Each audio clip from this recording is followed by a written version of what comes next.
Welcome to Easy Eats. My name is Chef Yves Dechaine, and today we're in the Greener Villages Learning Kitchen with our CEO, Alex Boyd.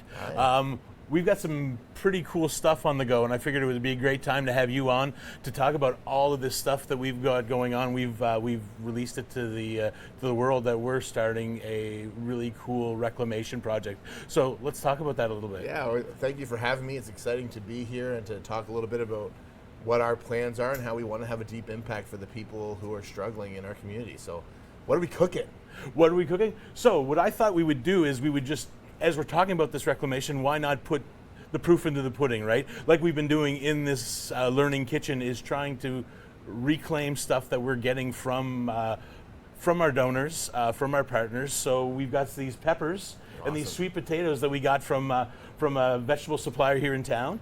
We got some carrots here that were a little spotty. So anything that isn't sellable comes to us, but it doesn't mean that it's bad, right? Oh, absolutely. So I'm going to show us how we're going to make this roasted red pepper and sweet potato soup, and it's be something that we're probably going to do in the kitchen that we are thinking of building, right? Sounds super exciting. I love the thought of using food that would maybe go to waste and getting a great meal out of it. So let's get after it. Perfect. So while I cut all of these up, tell me about the project and tell the people about what we plan on doing. Yeah, so it's a project that's been a few years in the making now, as we've seen food bank numbers grow, as you know, Eve. The numbers are growing all the time. You know, in fact, we're feeding over 2,000 families each and every month here at Greener Village, which is just unbelievable, isn't it? Yeah, that's an 80% increase in demand over just 2 years alone. So we know that the numbers are not getting less, so we got to think outside the box on how we can ensure that we have the resources to continue to meet those needs. And we couple that along with the vast amount of food waste that happens in our city and in our society. You know, they say in Canada, up to 58% of food is wasted.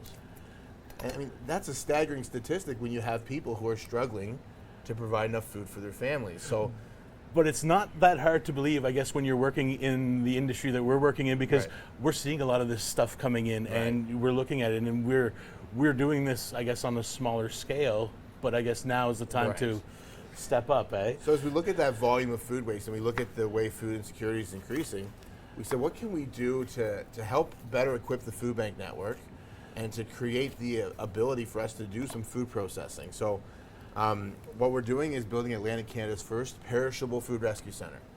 So it's a facility that's specifically designed to be able to take food that's at risk of being wasted and do some light processing to it so that it can continue to be useful to people who need it. So in the case of peppers, it could mean dicing, steaming, and freezing them. In the case of carrots, it could be peeling them, dicing them, steaming them, and then flash freezing them.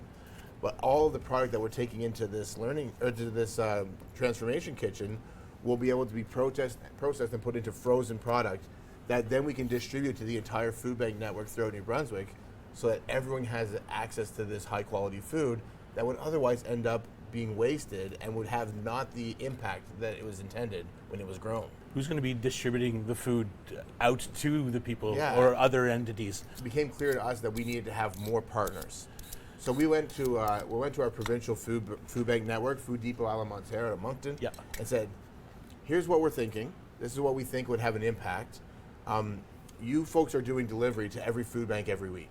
And so when you are done doing your distribution route, you're running a truck empty back to Moncton. What would it look like if you stopped in at Greener Village and we filled that truck with frozen product that we've created?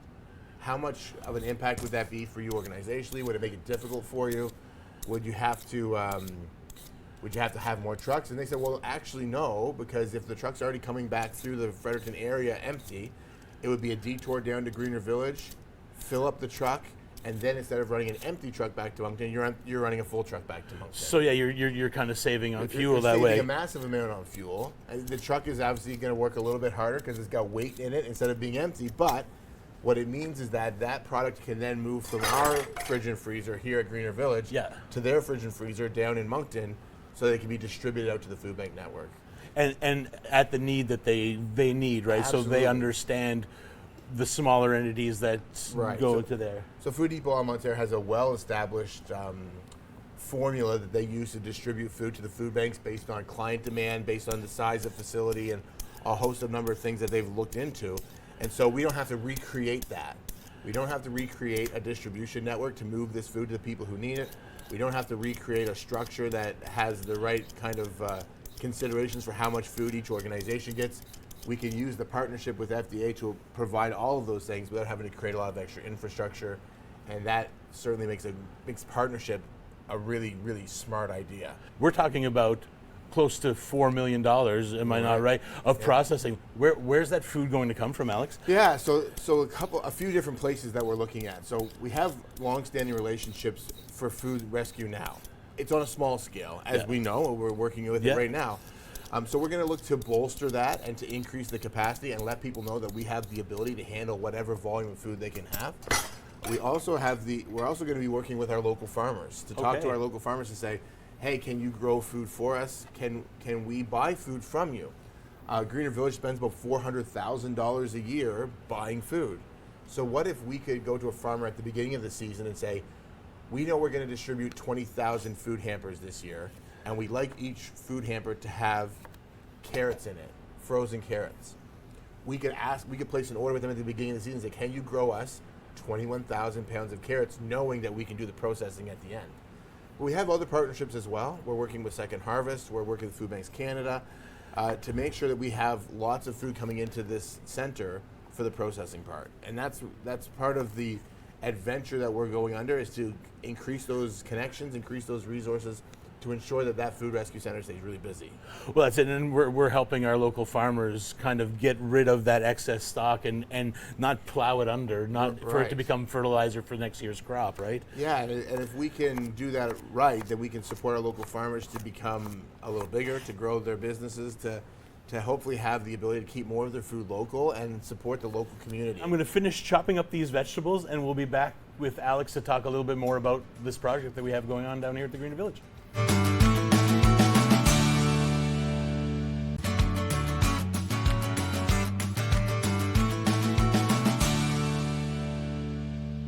Welcome back to Easy Eats. Again, we're in the Greener Village's Learning Kitchen, and we're just finishing chopping up all these vegetables that were reclaimed here to make this lovely soup. This smells every bit as amazing as non-wrinkled peppers.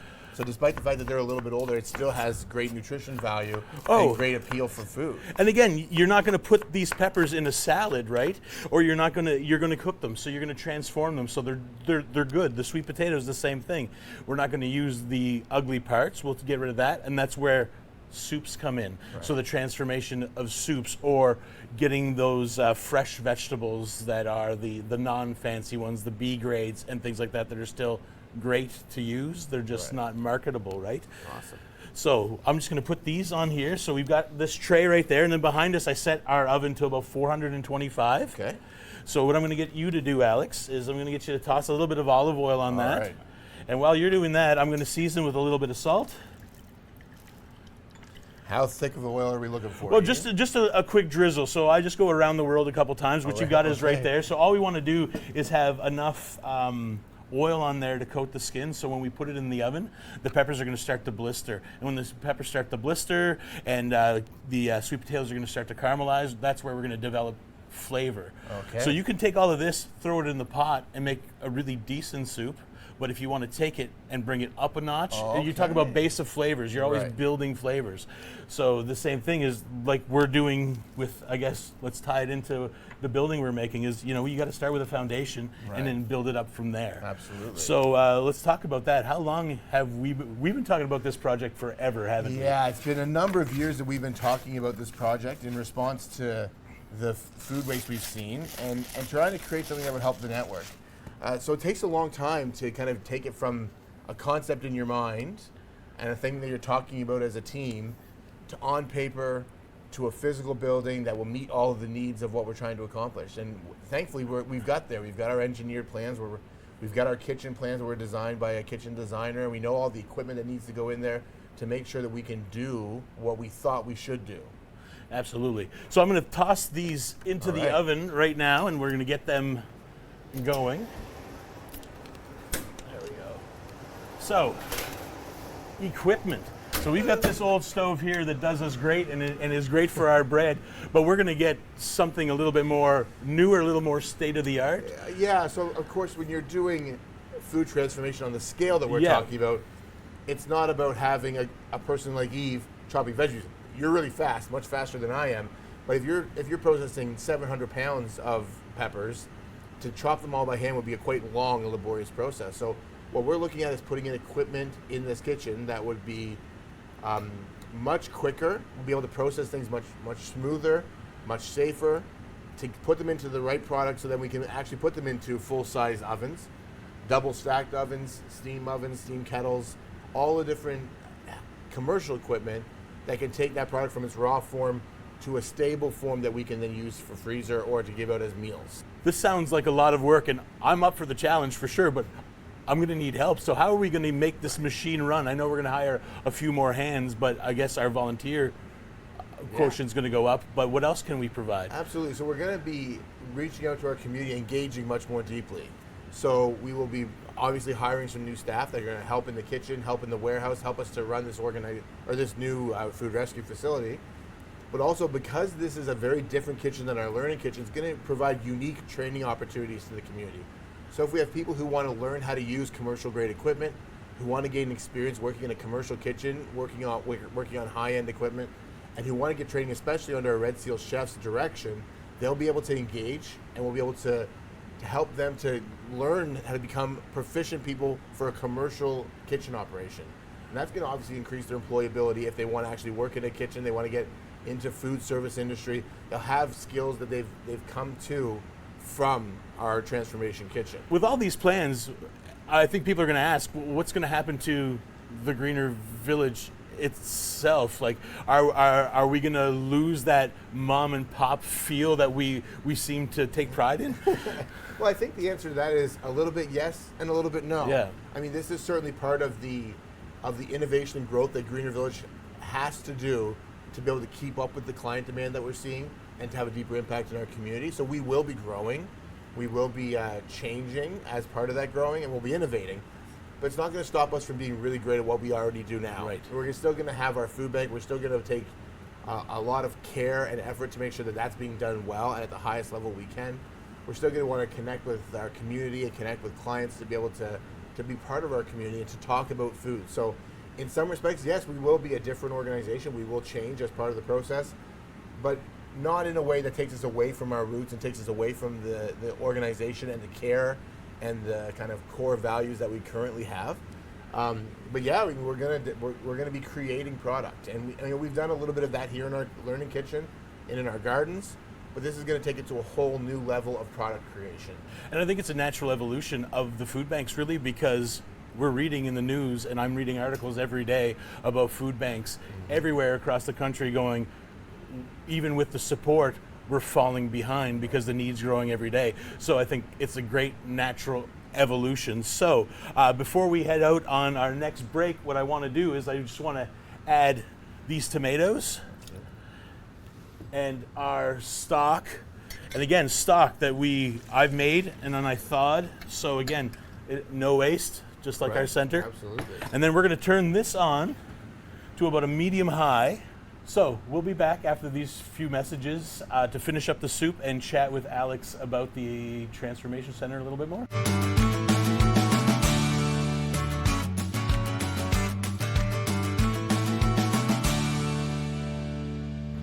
Welcome back to Easy Eats. Again, we're in the Greener Village's Learning Kitchen with our CEO, Alex Boyd, and those veggies smell great, and they're ready to come out of the oven now. So if you allow me, Alex, I'm just going to pop in here and grab this. There we are. Pop these up here for a second. Close that door, and we can shut that off, and it'll be a little quieter in here. And there we go. We've got some lovely roasted vegetables that we're now going to just toss into the broth that we started simmering. So what are you looking for to know that these veggies are ready for that broth? So I come out and I'll touch them. So if they're nice and soft, I'm looking for a little bit of char. So that char right here is going to be a lot of the flavor that we're incorporated because it's a roasted red pepper soup. Right. So you want that roast. So I could have brought this down darker if I wanted to as well.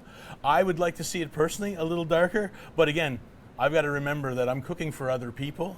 Right. So I do the happy medium. So that's that base of flavors you were talking about earlier. It comes from that extra cooking that you can put into it. Exactly. Okay. So we're talking about farmers giving us food and stuff like that, but we've got a lovely, well, we've been growing food for years here. So how is our garden going to supply? Or are they going to supply anything specific that we're looking for? Or yeah, it's going to actually change how we look at our gardening program. So we currently grow lots of food for our food bank client hampers, but it also can allow us to begin to get mass-produced food with the thought process of being able to process that food at the end. Yeah. For instance, if we grew tomatoes, we could make salsa, we could make pasta sauce, we could make tomato paste. We could actually significantly increase the amount of tomatoes that we're producing with the thought process of turning them into value-added product at the end of the process. So it's going to change how we grow, and it's going to make us a little bit better at our growing operation. Fantastic. So all of these are in here now. That looks amazing. There we go. So this needs just a little more liquid, and you can add more water if you want. If you had more broth, you can as well. And what you're looking for here is for the veggies to be submerged? Exactly. You just want them to cover, and we want a nice thick body to the soup. So the idea is not to have it too thick, so it's like a pudding, but more like a soup. So yeah, just to cover just like this, we're going to let that go for another 10 minutes or so, or until it starts to boil. Once it starts to boil, then we'll be able to blend it up, either in a blender or we have our immersion blender right there. But before we do that, so we've got other exciting news. Tell me more about that forum we have going on May 8th. Yeah, so on May 8th, we're hosting the Food for Thought Luncheon. It's a special event where we're going to have two really special guest speakers, Michael McCain from Maple Leaf Foods and Blair Hislop from Mrs. Dunster's Donuts. They're going to be joining us for a fireside chat specifically about food insecurity. And we're having that event to raise the profile of food insecurity in our communities, to let people know what's going on, but also for us to be able to talk more about our project and the things that we need to do to make that project a reality. So we're really excited about the way that this is going to showcase our work and going to showcase the need for our Perishable Food Rescue Center. So next steps, Alex, when are we breaking ground? I'm sure that people are excited. I'm curious too, because a lot of this hinges on what I do a little bit, and it's going to change what I do. So we're kind of excited. We're pretty excited about it, and we'll certainly have some really big news coming out right after the May 8th event about what the future looks like. We've been working really hard while we've been creating the resources to build this center, to make sure we're ready to build this center. So working on the engineered plans, working on the kitchen plans, and all the things that go into that. So we're working on request for proposal documents now, so we can secure the contractor.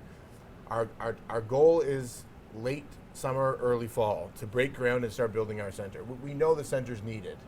We know that food insecurity needs us to have a better way to process food. So we're keen to get this resource for the food bank network in place as quickly as possible. So hopefully by this time next year, we'll be setting up equipment and getting ready to actually start working with food. That sounds great, and I'm super excited about it. So our soup is now boiling. So all we're going to do now is, if you want to grab that immersion blender, sir, just plug it in, and then we'll mix it. If you don't have an immersion blender, if you have a blender, it works just as well. If you have a food processor, just be really careful as you're moving stuff into it that you don't burn yourself, right? And so if you do have an immersion blender like this, I'm assuming this is stick it down to the bottom of the pot before you start Exactly, spinning? And don't lift it out, please, because then we'll all be wearing soup. Okay. So yeah, just pull the trigger, and then all we're going to do is we're just going to mix it up like that until it's nice and smooth. So can you tell me about other partners, or where did the idea come from? I know that we've seen the need, but is there anything similar? I mean, I know it's the first in the Atlantic provinces, but is there a model that we're kind of following or we're kind of piggybacking on? Yeah, so there's a number of organizations Canada-wide that have significant kitchen facilities, and they use those for various things. Some examples would be like the Unemployment Help Center in Windsor, Ontario. I can take over this while you're doing that. So the Unemployment Help Center in Windsor, Ontario creates soup product. They very much use their kitchen as a training facility to help people who are looking for employment opportunities in the food service industry. But they're doing amazing things, and they're creating a pile of product that helps people who are food insecure. And the idea really spawned from a shipment that came into our district of carrots. It was actually a whole tractor trailer load of carrots. I do remember that. And it was unfortunately somewhat difficult for the food bank network to handle this entire tractor trailer load of carrots, just because the speed with which we had to get those to the end user was very fast, and there wasn't a lot of space for us to be able to move those carrots in a the right way. And that's what really started us getting the conversation, saying, what do we need to put in place so that those carrots would not have been a liability? Because some of those carrots became a liability because we couldn't move them fast enough, and they had to be put into compost. They had to go a different direction than feeding the people they were intended for. And that started us on the conversation of how do we create something for the network that'll ensure that donations like that are a continued asset, and they can be useful for the network because we can put them into the freezer and they can last for 18 months. Well, you can hand out carrots once a month to families that are frozen that are excellent quality. Well, that's it. They can be used in a whole host of different ways. They're nutritious and they're delicious, and they can actually have a deep impact for a long time beyond when they would have spoiled if you didn't do that process. No, and absolutely, and it could help other entities that are shorter on volunteers, say the soup kitchens or any other kind of places, or smaller food banks who don't have our facilities or the luxury to have what we have, or lucky enough for us to have.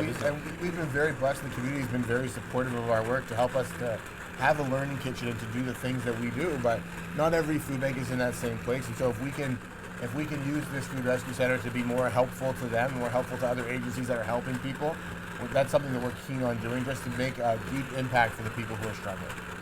So here we go. So it's looking amazing. It smells so good too. And we've got small equipment, so when we get the bigger kitchen, we're going to have one of these that's going to be about as big as me.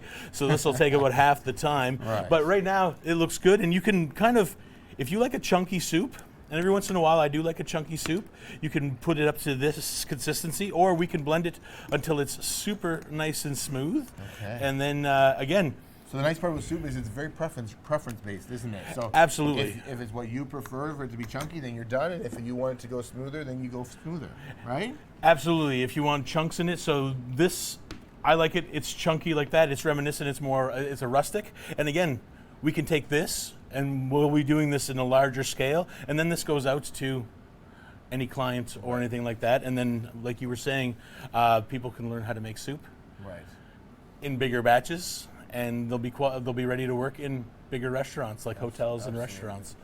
So we're really excited for what the future holds. On May 8th from 12 to 2, it will be our Food for Thought luncheon.